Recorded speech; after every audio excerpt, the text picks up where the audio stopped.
Hello everyone. जैसे कि SSC CGL 2025 के आंसर की आ गई है। आप सबने आई थिंक आंसर की तो देख ही ली होगी। देखने में इतनी प्रॉब्लम आई आंसर की, क्या बताऊं। करीबन 9:30 बजे के आसपास आंसर की आई एंड उसमें एसएससी की वेबसाइट बिल्कुल ही ग्लिच होना शुरू हो गया। और इसमें ना तो एसएससी की आंसर की खुली, ना ही उसकी वेबसाइट। आंसर की तो बाद में बात करें, उसकी वेबसाइट ही ओपन नहीं हो रही थी। करीबन मैंने भी 1-1:30 बजे तक ट्राई किया बट ओपन नहीं हो रही थी मेरी भी आंसर की। एंड देन मैंने छोड़ा कि चलो कल देखेंगे। एंड नेक्स्ट मॉर्निंग मैं 4 बजे उठा एंड मैंने सबसे पहले अपनी आंसर की देखी। ठीक, पर ये बात तो छोड़ो कि चलो मान लिया कि इतने सारे बच्चे एक साथ देख रहे थे कि चलो ग्लिचेस हो गए होंगे, वो तो एक तरफ अलग बात है, उसकी छोड़ते हैं। अब होता क्या है, जैसे ही आंसर की देखते हैं सब बच्चे, है ना, तो अब आंसर की मार्क्स कैलकुलेट करने होते हैं। ठीक, तो इसके लिए या तो बच्चा वो रैंक मित्रा पे जाता है। ठीक, ऐसे करके वेबसाइट है, एक तो रैंक मित्रा है, शायद एक रैंक गुरुजी करके है। इन दोनों में जो है अपने मार्क्स देखता है वो। होता क्या है कि जो रैंक मित्रा हो गया या रैंक गुरुजी हो गया, इसमें जब हम अपनी आंसर की अपलोड करते हैं, अपनी आंसर की लिंक अपलोड करते हैं, तो वो एक पूरा हमारी आंसर की, ठीक, उसका जो भी हमारा एग्जाम कहाँ हुआ था, शिफ्ट वगैरह, वो सब पूरी एक डिटेल में हमें शो हो जाता है। हमारे जो सेक्शनल मार्क्स हैं वो भी हमें शो होने शुरू हो जाते हैं। ठीक, और ये जो वेबसाइट होती है ये क्या करती हैं, जितने भी बच्चों ने इस पे अपना लॉगिन किया होगा, ठीक, अपने आंसर की चेक की होगी, अपने मार्क्स चेक किए होंगे, तो वो पूरा एक डाटा इकट्ठा हो जाता है इनके पास। अब वो डाटा इकट्ठा हो जाता है तो ये सारे जितने भी डाटा इकट्ठा कलेक्ट हुआ है इनके पास, उनसे एक ये एवरेज बना लेते हैं कि ये शिफ्ट थी, इसमें इतना एवरेज गया, ये शिफ्ट थी, इसमें इतना एवरेज गया, ये शिफ्ट थी, इसमें ये इतना एवरेज गया, है ना। ऐसे सारे शिफ्टों का एवरेज वो उनके पास पूरा डाटा जो है वो इकट्ठा हो जाता है। ठीक, जैसे कि मैं दिखाता हूँ कि ये रहा। जैसे 18 सितंबर को हमारा ये जो है एग्जाम हुआ था। ठीक, तो इसका जो एवरेज मार्क्स है पूरे शिफ्ट में वो 100 मार्क्स गया है एवरेज मार्क्स। और ये कितने बच्चों ने देखा, करीबन 163। जब मैं ये डाटा उठा रहा हूँ तो अभी तक तो जो 163 बच्चों ने देखा था इसे। एंड देन ये जो है सारे टोटल स्टूडेंट है, जितने भी स्टूडेंटों ने अभी तक देखा है, जैसे 159 स्टूडेंट ने देखा, 147 स्टूडेंट ने देखा, ये सारे हमारे स्टूडेंट का डाटा है। एंड जो शिफ्ट वाइज एवरेज मार्क्स ये रहे कि 100 मार्क्स बने, इसमें 100 बने, इसमें 105 बने हैं, ठीक, इसमें 106 बने हैं, करीबन 100 से शुरू होता है और ये जो है आगे धीरे धीरे बढ़ता जाता है। पूरी शिफ्ट वाइज जो है ये एक लाइन में लग जाता है। ठीक, जैसे बाकी भी दिखाऊं तो ये जैसे 17 सितंबर के 119 गई थी, 154 लोगों ने देखा अभी तक उसमें। तो जैसे 154 लोगों ने मतलब उस पर लॉग इन किया होगा तो उसका डाटा जो है पूरा ये इकट्ठा हो जाता है। और इसे जो है हम एक रियल डाटा बोल सकते हैं, बिकॉज इसमें एक बच्चे का केवल एक ही बार काउंट होता है। ऐसा नहीं कि अब वो बच्चा दोबारा देखेगा तो उसका 2 बार काउंट हो जाएगा, ऐसा नहीं है। एक बार उसका काउंट हो जाता है बस। एंड देन उसके बाद वो कितनी बार भी देखे उस पर दोबारा जो है उसका डाटा जो है उसमें नहीं लिया जाता बस। ठीक, तो ऐसी जो है। अब सबसे मेन मुद्दे पे आते हैं, जो हमारा आज का मेन टॉपिक है क्या कि इसमें जो 14 अक्टूबर की जो री एग्जाम हुआ था, ये हमारा री एग्जाम था, जो कि ऑब्वियसली मेरा भी हुआ था। री एग्जाम था, इसमें केवल एक ही शिफ्ट करवाई गई थी। इसमें शिफ्ट ऐसा 2, 1, 2 कुछ नहीं था, केवल एक ही शिफ्ट करवाई गई थी। उसी शिफ्ट में जो है सभी जितने भी बच्चों का हुआ, पर अभी तक ये डाटा बताया नहीं गया है कि इतने बच्चों का हुआ था। इतने एसएससी की तरफ से ऐसा कोई डाटा नहीं आया ये कितने बच्चों ने दिया। ठीक, और इसका जो एवरेज मार्क्स दिखा रहा है वो 124, मतलब मुझे बिलीव ही नहीं हो रहा, यानी कि ये इजीएस्ट शिफ्ट बता रहे हैं इसे, पर ऐसा बिल्कुल भी नहीं है। टू बी वेरी ऑनेस्ट, ऐसा बिल्कुल भी नहीं है। बिकॉज हम मॉक लगाते हैं इतने सारे, हमें पता चल जाता है कि इजी है पेपर, मॉडरेट है पेपर या हार्ड है पेपर, है ना, पता चल जाता है। बिकॉज इतने मॉक लगा रहे हैं, इतने हम प्रिपेयर हो गए हैं कि वो जब हम करते हैं मॉक वगैरह एग्जाम वगैरह देते हैं, पता चल जाता है कि हमें इजी गया है, इजी आया है पेपर, या मॉडरेट आया है, या टफेस्ट आया है ना। पर ये तो इसे इजीएस्ट बता रहे हैं, but to be very honest बिल्कुल इजी नहीं थी ये सिर्फ। जो भी रैंक मित्रा वगैरह का डाटा है वो सच में इसे बिल्कुल इजीएस्ट शिफ्ट बता रही है। इजीएस्ट तो सच में मैं इसे मॉडरेट भी नहीं कह पाऊंगा कि ये मॉडरेट थी, ये हार्ड शिफ्ट थी। मैंने खुद एग्जाम दिए हैं, ये हार्ड शिफ्ट लगी मुझे। ठीक, मेरे जो जितने भी मैं मॉक वगैरह लगाता था घर पे, उसमें 150 प्लस ही रहते थे मेरे मार्क्स। ठीक, करीबन 140 प्लस, 150 प्लस, 160 प्लस भी जाते थे कभी कभी। ठीक, तो इतना जो है मेरा मार्क्स आते थे। बट जो बिकॉज पता चल जाता है कि इजी है ना पेपर, मॉडरेट है या हार्ड है, ये पता चल जाता है। हम लोग देते रहते हैं इतने टाइम से, हमें पता चल जाता है कि इजी है शिफ्ट या हार्ड है। बट ये जो री एग्जाम जो हुआ था, ये इसे बिल्कुल इजी शिफ्ट बता रहे हैं, but this is not true. ये इजी शिफ्ट नहीं थी।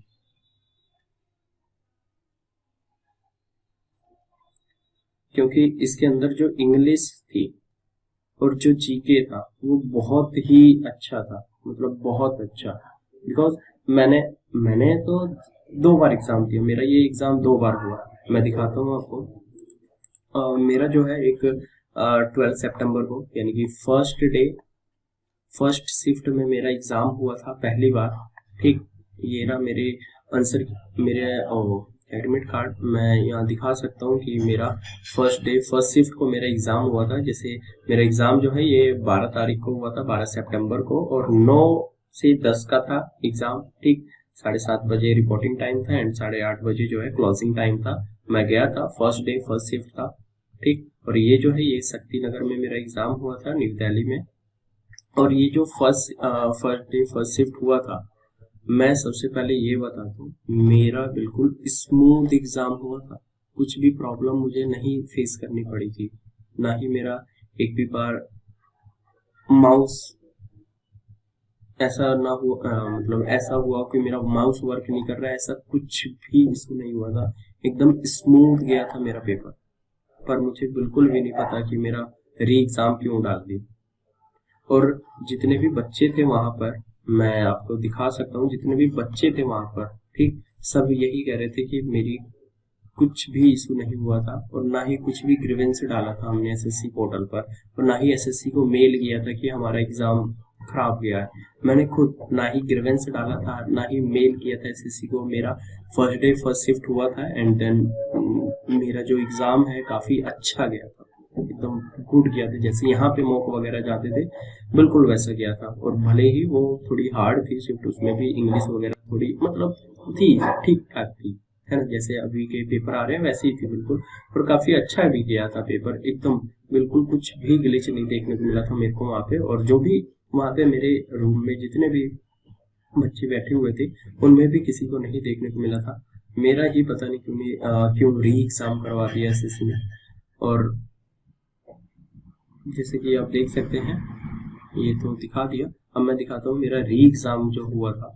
मेरा री एग्जाम जो है ये रहा, मेरा री एग्जाम हुआ था 14 अक्टूबर वाली शिफ्ट में। ठीक, इसमें जितने भी बच्चे आए थे, है ना, जितने भी स्टूडेंट थे, सब ये कह रहे थे मेरा स्मूथ गया था, मेरा स्मूथ गया था, मेरा स्मूथ गया था। मैं आपको वो वीडियो, ये मेरा री एग्जाम की डेट 14 अक्टूबर को मेरा री एग्जाम हुआ था, और ये 12 से 1 था। ये सारी एक ही शिफ्ट में करवाया गया था, ऐसा नहीं कि इसका इस शिफ्ट में, इसका शिफ्ट में। और रिपोर्टिंग टाइम 10:30 था, क्लोजिंग टाइम 11:30 था। और ये जो है मेरा नोएडा में हुआ था, सेक्टर 80 में। वहाँ पे जो है मेरा री एग्जाम दिया था इन लोगों ने।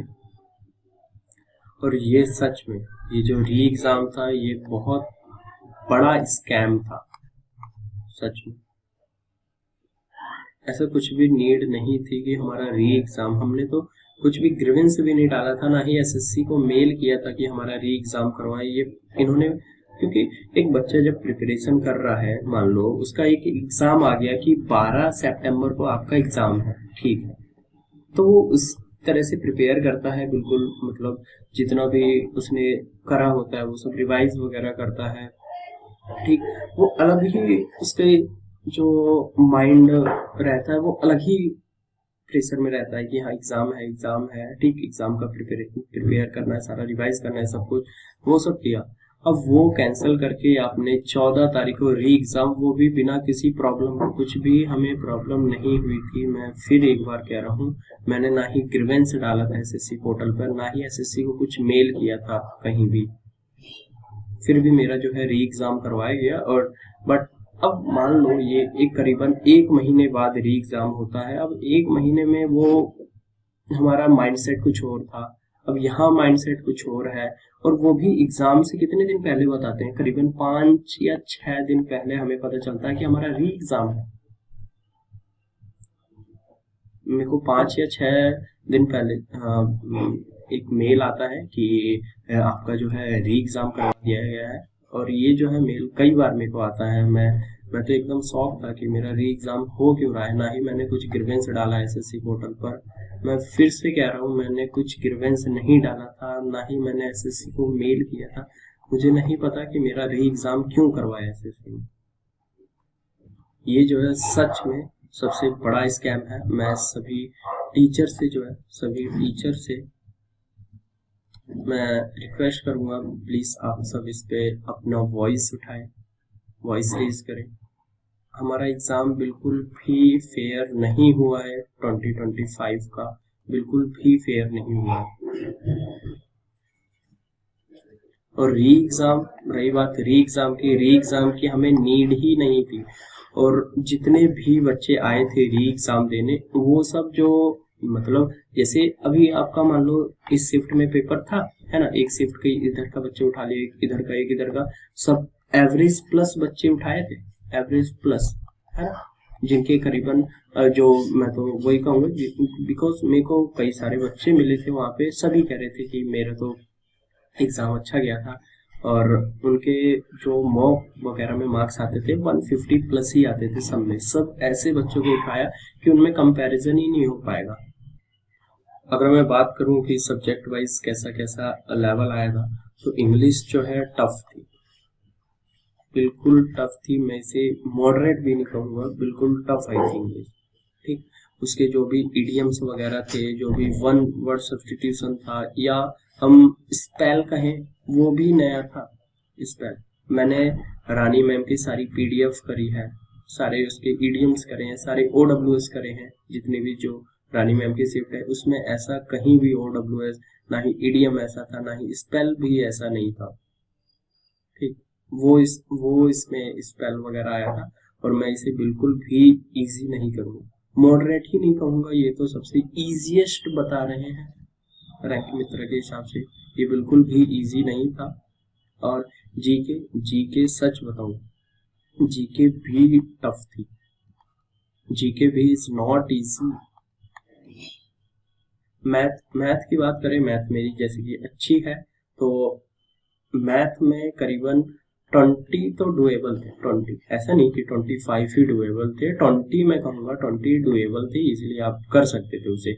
मेरे मैथ भी इतने भी इजी नहीं थी कि उसे इजी शिफ्ट में डाल दें, है ना, बिकॉज और भी शिफ्ट थी। मेरी अपने फ्रेंड से बात हुई, उसने भी बताया था कि मेरा एग्जाम हुआ था, उसका किसी और दिन एग्जाम था, मेरे को एग्जैक्टली याद नहीं है, बट उसमें भी ये मैथ इतनी ज़्यादा टफ नहीं पूछी जा रही थी। एक तो इंग्लिश सेक्शन और जीके सेक्शन ही हार्ड पूछा जा रहा था। एंड मैथ तो मैं कहूँगा 20 प्लस डुएबल थे, 1-2 प्लस कर सकते हैं, 20 प्लस डुएबल थे। रीजनिंग में मैं कहूँगा कि 1-2 पैटर्न जो आते हैं ना सीरीज के, वो अच्छे पूछे गए थे, करीबन 20, इसमें भी 22 के आसपास डुएबल थे इजिली, 22 प्लस ही कर दें तो 22 इजिली डुएबल थे।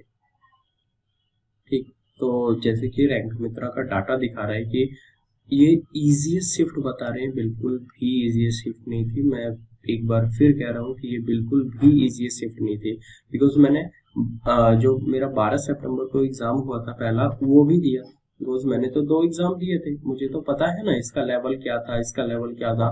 मेरे उसमें भी मैथ में इतने ही करीबन ही उतना ही मैंने अटेम्प्ट किया था सारा, मतलब उससे अच्छा ही गया था मेरा तो एग्ज़ाम। मैं तो यही कहूँगा कि मेरा जो री एग्ज़ाम हुआ उससे अच्छा ही गया था एग्ज़ाम, फिर भी पता नहीं क्यों री एग्ज़ाम करवा दिया। और ये जो शिफ्ट थी, जैसे कि मैंने 12 सितंबर की भी शिफ्ट दी थी, इसमें भी अच्छे ही क्वेश्चन आए थे, रीजनिंग भी अच्छी आई थी, इंग्लिश भी अच्छी आई थी। मुझे बिल्कुल भी ऐसा नहीं लग रहा कि मेरा वो 14 वाला इजी था, ऐसा कुछ भी नहीं है ना, ऐसा कुछ भी नहीं है। मैं तो इसे हार्ड ही कंपेयर करूंगा। अगर मैं इससे कंपेयर करना हो 12 वाली शिफ्ट से और 14 वाली शिफ्ट से, मैं 14 वाली को ही हार्ड कहूंगा। पर इसमें ये कह रहे हैं कि बिल्कुल इजीएस्ट थी, ऐसा बिल्कुल भी नहीं है। मैं सभी टीचर से रिक्वेस्ट करता हूँ कि प्लीज आप जो है हमारा साथ दीजिए। ये बिल्कुल भी जस्टिस नहीं हुआ है हमारी री एग्जाम में। ये री एग्जाम जो है बिल्कुल भी फेयर नहीं। मेरा सवाल है एसएससी चेयरमैन से कि आपको जब दिख रहा है इतनी प्रॉब्लम आ रही है, मेरे को तो मतलब बिलीव ही नहीं हो रहा है यार, इतनी ग्लिचेस आ रहे हैं एसएससी की एग्जाम करवाने में। इससे पहले तो टीसीएस मतलब छोड़ दो यार, कंपनी वगैरह का छोड़ो, है ना। उससे पहले भी हम देख सकते थे, मैंने 2024 में भी दिया था एग्जाम, पर सीजीएल का नहीं दिया था। सीजीएल का तो मैंने पहली बार ही दिया एग्जाम। मैंने बाकी एग्जाम दिए थे सीएचएसएल वगैरह का, उसमें तो इतनी प्रॉब्लम नहीं देखने को मिली थी आज तक। पता नहीं एसएससी चेयरमैन को ही नहीं दिख रहा है, ये ग्लिचेस इतने सारे हो रहे हैं, वो बस ठीक कर रहे हैं, ये कर रहे हैं, वो कर रहे हैं। अरे सर कुछ तो देखिए, कुछ तो फेयर करिए।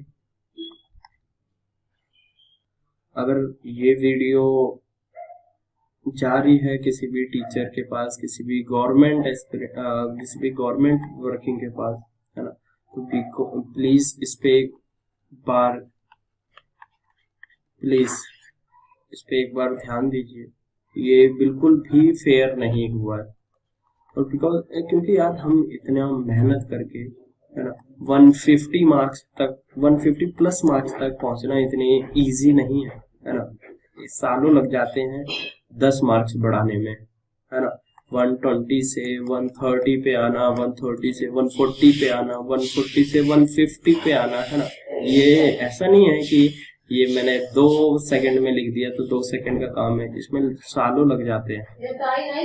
यहाँ से यहाँ तक पहुंचने में सालों लग जाते हैं। प्लीज सर ऐसा कुछ मत करिए कि मतलब पूरी होप ही टूट जाए बच्चों की, बिकॉज ये फेयर नहीं हुआ है ना। 160 पे पहुंच रहे हैं बच्चे और यहाँ पे देखने को मिल रहा है कि 120 ही भी नहीं आ पा रहे हैं सही से। तो सर ये एग्ज़ाम बिल्कुल भी फेयर नहीं हुआ है। प्लीज़ मैं रिक्वेस्ट करूँगा सभी से कि प्लीज़ इस पे कुछ काम करिए, है ना। मतलब मेरे को तो बिल्कुल भी बिलीव नहीं हो रहा है कि इसे इजीएस्ट बिल्कुल कैसे बना सकते हैं लोग। मुझे तो बिल्कुल भी इजी नहीं लगी, इतने सारे मैंने एग्ज़ाम दिए हैं, है ना। पता तो लग ही जाता है कि कौन सी इजी है। वो बच्चा एग्ज़ाम दे रहा है ना, 1-2 साल से एग्ज़ाम दे रहा है, उसे नहीं पता लगेगा तो किसे पता लगेगा। तो खैर छोड़ते हैं। बाकी मैं रिक्वेस्ट करूँगा सभी टीचरों से, और जहाँ पे भी मेरी ये वीडियो जाए सबसे रिक्वेस्ट करूँगा कि आप प्लीज़ 14 अक्टूबर वाली शिफ्ट बिल्कुल भी इजी नहीं थी, इस पर प्लीज़ आवाज़ उठाइए। एंड सब टीचर से भी रिक्वेस्ट करूँगा कि हमारी हेल्प करिए। ये शिफ्ट बिल्कुल भी इजी नहीं थी, इसमें पता नहीं क्यों इतने एवरेज मार्क्स ही इतने ज़्यादा दिखा रहा है इसमें। तो इस वीडियो में बस इतना ही, बाकी कुछ बोलने को अब है नहीं। Thank you.